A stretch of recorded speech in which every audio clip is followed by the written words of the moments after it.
Good afternoon, everyone. My name is Anjali, and I go to Travis High School, and I'm 17 years old. So, a little bit about my journey. I think I really got into this space in about 2019. Right after Hurricane Harvey, I felt like I needed to do something, and I just had started high school, and I realized that there was no recycling program. So I'm guessing many of you guys are students here, and we have a recycling bin, but we don't actually have a recycling vendor. So what happens is all of the waste that we collect just goes straight to landfills, and I think that was the spark that really got me into this space. So why act now? I think that's pretty self-explanatory, but I will, talk about some high-level things. So overconsumption is one of the biggest things that is causing the climate crisis, and I think a lot of it comes down to individual behavior. Sometimes we forget that we're a part of a collective, and every single choice we make on a collective scale actually does have an impact. And some of the other things are obviously industry and deforestation, as well as overproduction. And because of this, we're experiencing extremely high temperatures and irregular patterns in our climate. And as you guys know, as Houstonians, we've suffered with many climate disasters like Hurricane Harvey and Winter Storm Uri, where we lived without electricity in sub-zero temperatures. And this is kind of the global norm now. So this number is really big. 2 billion tons of waste every year goes to landfills. And a lot of that is, it's possible to divert a lot of that with conscious consumerism, as well as multi-stream recycling, which I'll be talking about later on in the presentation. So as youth, as the next generation, as young people, we know this is the most urgent and pressing issue of our time, but there's a little bit of a disconnect between taking action and knowing the issue. So that's kind of what I want to help you guys in the audience as young people kind of take your first steps into climate action and feel like it's having a meaningful impact.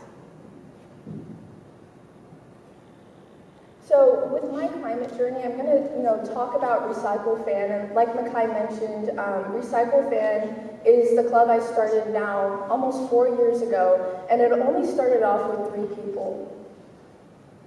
So yeah, it was a struggle, but I think I grew up in a green household, and those ideas helped me unify people. So, for example, growing up, I used turmeric instead of regular cough syrup medicines, and looked into all of these nature-based solutions.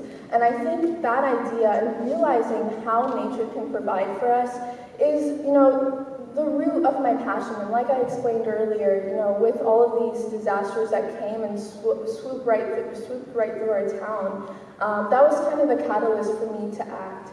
And so now talking about Recycle Fan, with only 3 members, I was very discouraged. I didn't know how to unify people, how to get people to come together and do such events and educate the community, but I think this was right before COVID in 2019, and we only had 3 members and everything went online. So it was kind of a turning point when I realized we can utilize social media as a platform for young people. We started posting everything online. We started, coming up with different creative flyers, QR codes, tap-on links, and I think that was a game changer. We got 80 new members overnight because of effective marketing. And I didn't do this just alone. I looked towards my friends and different youth in the community to help me out with this journey. So like I explained, that was kind of the turning point, and I realized we needed strong leadership in our team. And I started looking to, my friends and different people, as well as adults and mentors, what strong traits do they have? And then we started to come together as a team and kind of, build up our chapter here at Travis with frequent events, but also started looking at expanding within Fort Bend ISD and throughout the city, and then slowly that led to national and global expansion with Recycle Fan chapters. So I think what really helped was youth empowerment and building a platform. It was really about creating a new attitude towards how young people can get engaged. So we started doing service projects, and that was a lot of cleaning up the community, getting people to come together to these different events and upcycle, compost, and as well as do a lot of drives. In our earlier days, we would ask, especially during COVID, we would ask students, because we would have to print everything out online, and over the semester, over the term, everyone would have like a stack full of paper. So we told everyone, okay, bring all of your papers to our paper drive, and we were able to actually take that to a niche recycling vendor and get it recycled. So I think that was a really great achievement for us, and we continued on that trajectory. So with service, I think that is kind of the thing that got us started. But going forward, I kind of realized, we are doing these cleanups, we are doing these drives, but what real impact is that making towards climate justice? And that's when we really started looking into education. Education is a very powerful tool. And we started going to local businesses, schools, and organizations and telling them how they can take, a few moments in their everyday life to be more sustainable and kind of altering it a little bit so that now on a collective scale, we can be more sustainable as the human race. And finally, we realized advocacy is the most important thing to kind of close out the loop and ask our local leaders and city officials to kind of help us in this journey to implement local policies that will help us be more sustainable. So these are some pictures from the past few years that I think are super special. The first one is a garden at Ridgepoint High School, and I think that has been a great project. And now going down, that's actually a hydroponic farm, and we actually have Frederico in the audience. So I think it was earlier this year, he allowed us to host a summit at his hydroponic farm, and I think it was a great way to educate youth on different kinds of sustainable farming, which was a very, very rewarding journey and process. And in the center here, we have one of our most successful lake cleanups. It was a great time to socialize, but as well as coming together to do something for the good of our community. And finally, that is the picture of the paper drive I was talking about earlier. And we got almost 30 pounds of paper that day, which was an amazing, amazing task. So over the past 4 years, we've been able to educate 15,000 people. So this past June, I had the honor of going to the UN Stockholm Plus 50 Assembly in Sweden, and this was the 50-year follow-up to the very, very first environmental meeting the UN had ever put on in 1972. And I think through these kinds of platforms, I was able to reach a lot of people, but as well as the local level and the work that we've been doing for a few years now. And this is kind of our reach that we've been able to accomplish, and we're really trying to get into South America and Africa as well, because I think there's so many youth that are energized and excited to help with these kinds of projects.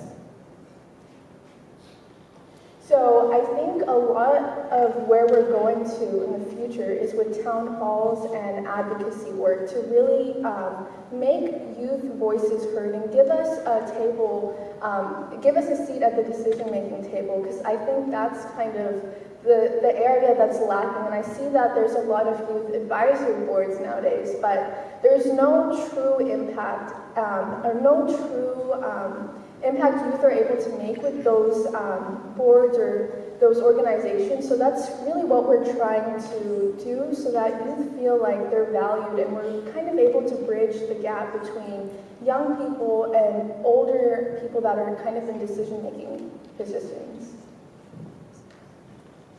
So the next steps for our fan are really to step into new fields of interest. So I would say right now, all of our activities are mainly land-based. We're doing things on the ground, but there's so many other sectors that are affected by the environment, like the ocean, the air, and different kinds of production. So I think that's where we'll be going in the future, and this is a project that I am so passionate about, and it took me a while to realize the power of a youth platform. But so today I really want to share how you guys can start your own platform or join one and kind of really transcend your passions into tangible action.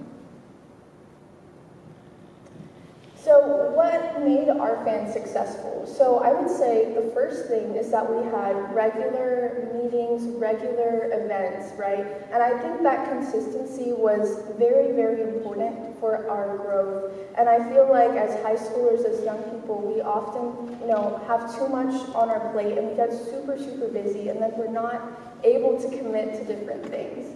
So I think having that consistency and having, our fan is, okay, on the second and fourth Thursday of every month we have an event. And that kind of consistency made us, reliable and trustworthy.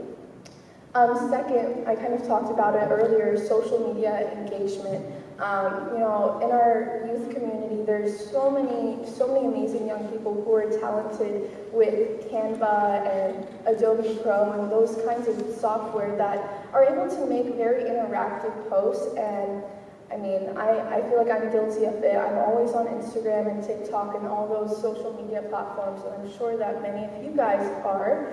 And, we're often just mindlessly scrolling, but then when you come across, an opportunity for you to engage in your community, you really do want to take part in it, but you don't, you're ready to just move on to the next thing. So that's why we always put tap-on links, QR codes, so people could immediately join as, they see that spark of interest.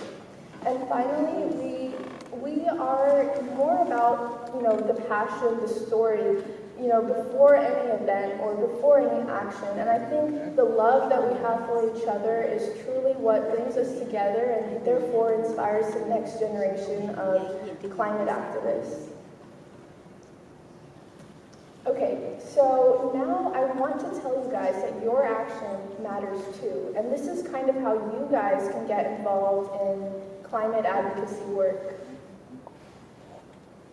So youth action truly matters because as young people, we are going to be the next inhabitants of this planet, and it's super important for us to kind of change our lifestyle, change our mindset to be more conscious on day-to-day living, as well as, ask for our big businesses and governments to kind of follow. So it's a closed loop cycle, and that's truly what we need. And as youth, if we come together and make our voices amplified, that is truly what's going to bring change.